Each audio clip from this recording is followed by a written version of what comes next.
Good evening, everybody. Today I'll be answering the question, are women as good as men? So, going right off of just starting out, I want to discuss something.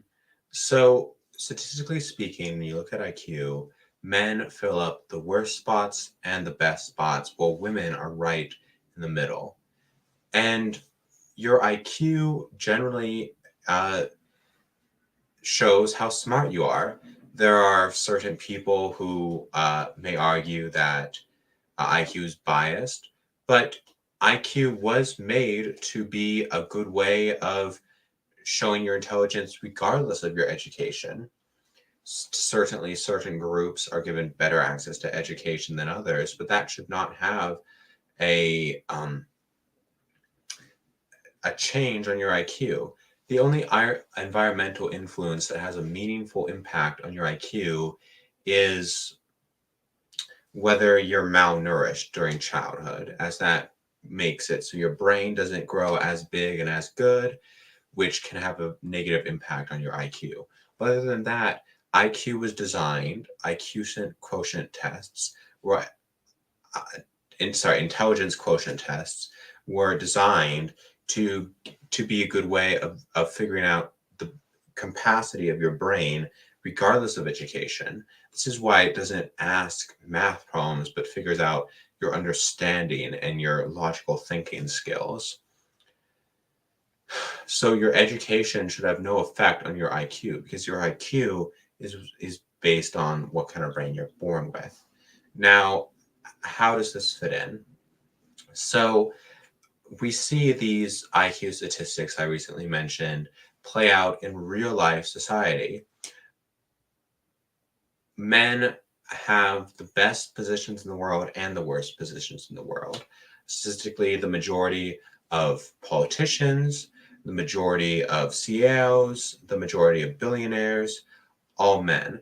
On the other hand, the majority of homeless people, the majority of prisoners, the majority of thugs and gangsters, those sort of low life criminals, they're also statistically almost all men, all three of those groups. The majority of bricklayers are men, the majority of coal miners are men. So the worst jobs and the best jobs are all male majority. So we see that this reflects real life, and this is how it should be. The reason there has never been a female Jack the Ripper is the same reason there has never been a female Mozart. Men just simply have, at least certain men have capacities for higher levels of intelligence than women, the overwhelming majority of women can have access to. And this allows them to reach certain things that women just can't. So while men are either destined to greatness or something terrible, women are always destined to mediocrity. So I believe that something that's very important, like politics or the high ranks of companies in business, should be definitely male only spaces. Uh, I think we should have male. I think us being a senator is a man's job, quite simply, because being a senator or a governor is a top rank position, and that should be like the lowest rank position, male majority. There's also something else I wanted to talk about. I recent I want to talk about this book called The King of the Mountain by Dr. Ludwig. So he looked at the all the all the different leaders of the 20th century. So he concluded that this was 1,941 heads of state. And he was ranking them on something he called political greatness. Now, what is political greatness? So this means accomplishing things. This doesn't mean you're kind. This doesn't mean anything like that. This means you accomplish something big. You accomplish something amazing. And over his study, he concluded this does not, that unlike what all of these self-help books and videos and all of that and speeches say, this is not something you can train yourself to do. This is based on what kind of brain you were born with. There are certain personality traits or just things about someone that you have that are determined by your birth, the way you were born, not your education or other things like that. And those things are what determine whether you have political greatness or not. Some of the 20th century leaders, once given great power, did something impressive with it, did something insanely ambitious with it. Well, some of them flat out didn't. And he talked about the different traits, which is exactly why these people were successful, others weren't. The traits he listed were dominance, contrariness, personal presence. This is similar to charisma. Change agent, vanity, courage, and work unease. So what's something that all these traits have in common?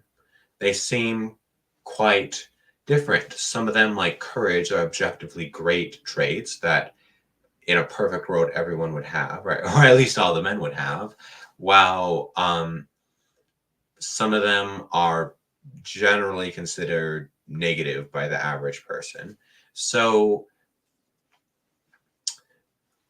what do all these traits have in common? All of them are strictly masculine traits. You almost exclusively see these traits in men. Very few women have these traits. They're very much so men's traits. They're manly traits.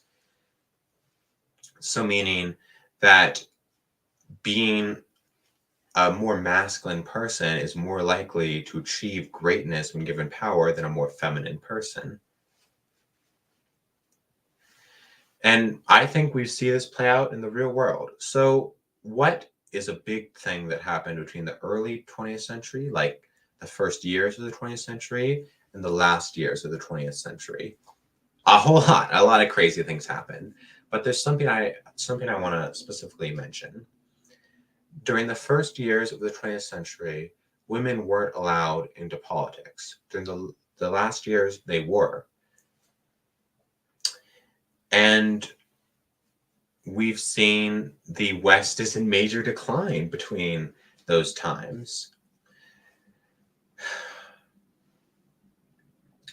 He flat out said in this book that letting women into politics has made these kinds of people less likely to be in politics because these kinds of people are men. So when we let women into politics like this, they're flat out making it worse because they don't have the right kind of brains for politics. Just as they don't have the right, they're not right for bricklaying or coal mining. There are certain men who are good for certain jobs and certain men who are good for other jobs, while women should stick to more womanly jobs like birthing children, being mothers.